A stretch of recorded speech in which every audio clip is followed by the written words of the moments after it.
they've taken a lead and taken on the fight.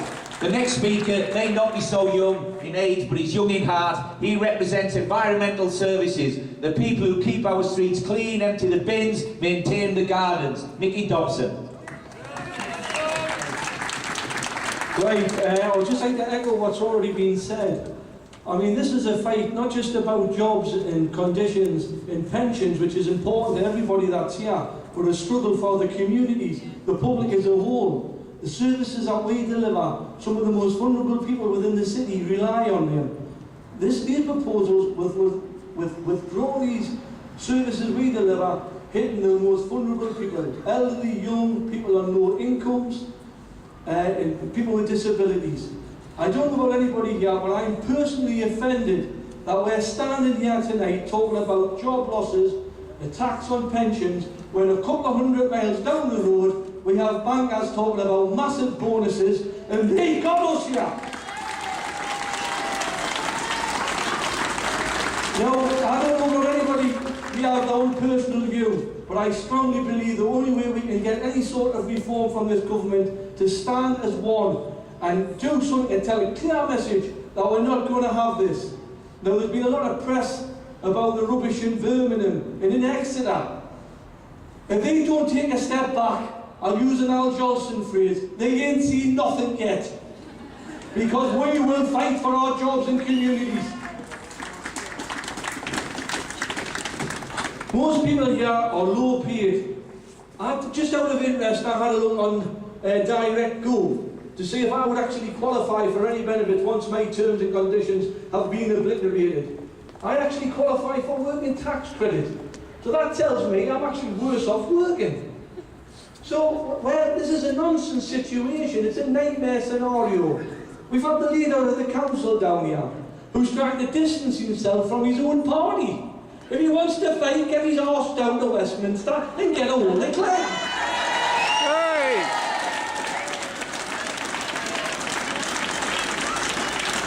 So they're all running scared. I mean, he's terrified of the May elections. No wonder he came down here, because he knows what he's going to get. And let's not disappoint him. The man, like, honestly, they have prostituted their principles. This council have given us a commitment to no compulsory redundancies, and they're backtracking. Now, we've got to hold them to account, if not here, at the ballot box. And we need to be saying, not just to the late-term councillors, but to all councillors, that they need to be committed to public service, and we need to see that commitment.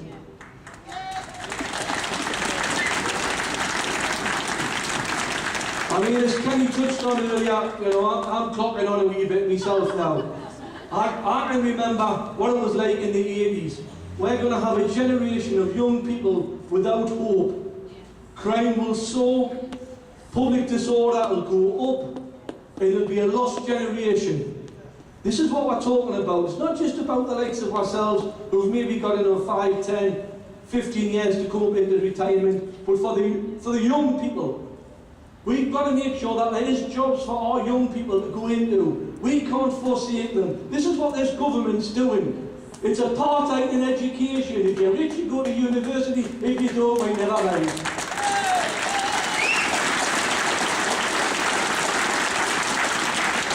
I mean, they've raised the national health budget. The real thing is it's an actual cut in budget. If you take the add-on costs, they're giving doctors their own budget to do. They're fragmenting the national health. This is, for me, I might be wrong, I accept that. I'm just a big man. I'm not a politician. I'm not an economist. But I honestly think there's an agenda here, in that they're trying to break the sacred cow of social service benefits, of public service and the national health. They want it to be like America. When you get knocked over, they don't say where it hurts, it's where's your insurance policy. That's what they want. So there's a rift of issues going on here. You know, this concerns us directly who work in public service. We have a chance if we stand up in one voice and tell them that we're not going to wear this, we're not going to sit for this. And that if they don't look at this differently and get a hold of their chums in the city and make them pay their share of the burden, These are the same guys who nearly bankrupted the country and are now looking to pick up millions of pounds in bonuses. And it's mind-boggling. What I do, absolutely, I can't believe it. I wish I could go up into the bookmakers, put £20 on, losing in some of their bright pockets. There's another £20.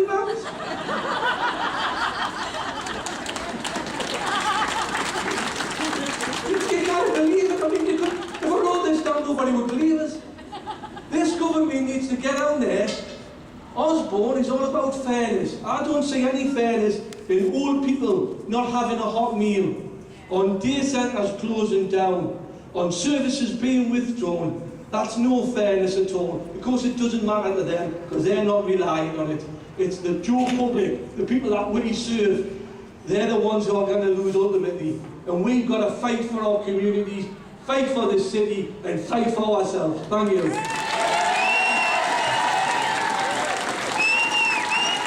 There's life in the old buggy yet, isn't there, eh? One important point that Vicky touched on there and that Nick Forbes mentioned are the May elections. And let's be clear, there are 30,000 Unison members alone who live in this city. There must be 50,000 public sector workers at least who live in the city. You will determine the outcome of the May elections.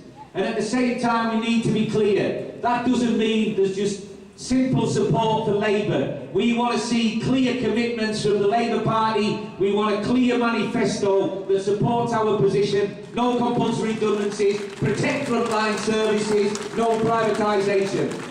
Unison and the other trade unions will be working to make it a condition of our support that we get that type of commitment, because we shouldn't forget, we would still be having a major fight even if Labour had won the general election. It wouldn't be as vicious, but they were committed to cuts in public services on an unparalleled scale, and we will hold them to account.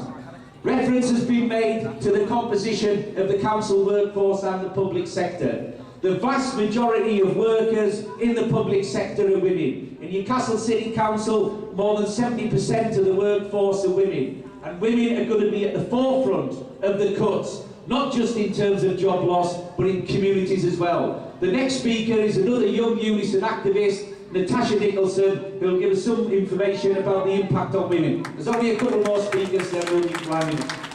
Thanks, Tony. Mine's a lot shorter than the previous speakers. Just basically to give you an understanding of how it will affect women.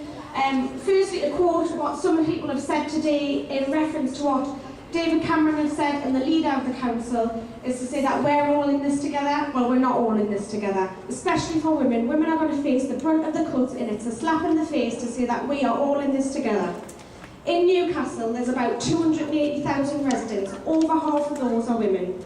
Women are often the main carers in the family, meaning cuts to benefits, services are going to impact on them the most. 2/3, like Kenny said, of public sector workers are women, so job cuts are automatically going to affect them more than men. Women are often more lower paid in part-time jobs, meaning women again are going to be hit harder with lower severance amounts. So we're now also going to have to face an increase in the VAT, which again is hitting women harder than men, because women, as we all know, tend to do most of the buying for the household. Then again, we've got the abolition of the Health into Pregnancy grant, which was available to all pregnant women to help them have a healthier pregnancy. Again, that's being cut, unfairly impacting on women. It's painfully obvious that an equality impact assessment hasn't been carried out by the council on their proposition of cuts, or by central government. Obviously, this government is hell-bent on bringing the women of the country to their knees through ensuring there are less women in the workforce entitled to less benefits, making them more reliant on men. Their aim is obviously one of a capitalistic, chauvinistic, male-dominated government. Cuts to Newcastle Council will hit women in numerous ways. Not only will more women face the prospect of being out of work, but those same women will be able to access less services through the council, as well as less benefits. But take note, condemned. Women will not stand by quietly and accept these cuts, which are obviously aimed at us. We will not stand by and allow you to take away our freedom we have fought so hard to achieve. We will stand, we will unite, and we will fight. Thanks very much, Natasha.